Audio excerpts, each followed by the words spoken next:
When Prime Minister Attlee was told, and he came to this thing, and he was staying with the Chief Justice at that time, he said, "Why did you leave India? After all, you had won the Second World War. Gandhi had almost got this thing on that, this thing like that. The worst was over. The Quit India movement had flopped in 1942. What was such much a tearing hurry in 47 that you said that no, we have to go immediately?"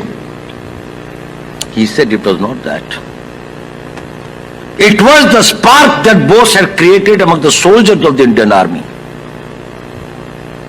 And we had seen 1857,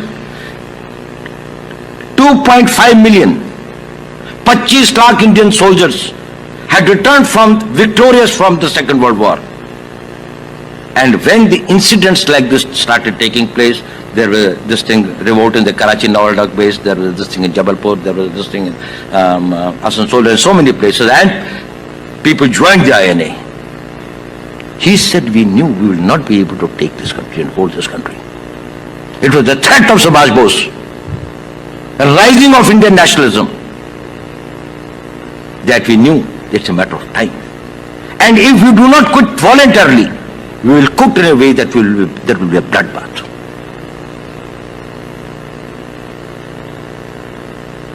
So they believe in themselves.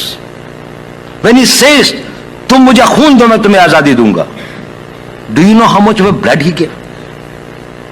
It is the sole example in the annals of warfare where 2/3 attrition took place in the Indian National Army. 2/3 people died of their entire strength of 60,000. And still, they kept on fighting and were even tried in independent India after that. And the government never rehabilitated this thing or integrated them into the Indian Army. But anyway, that's when people followed Subhash Chandra Bose, it is because those people of the Indian National Army trusted him. ये आदमी हमें आजादी दिलाएगा.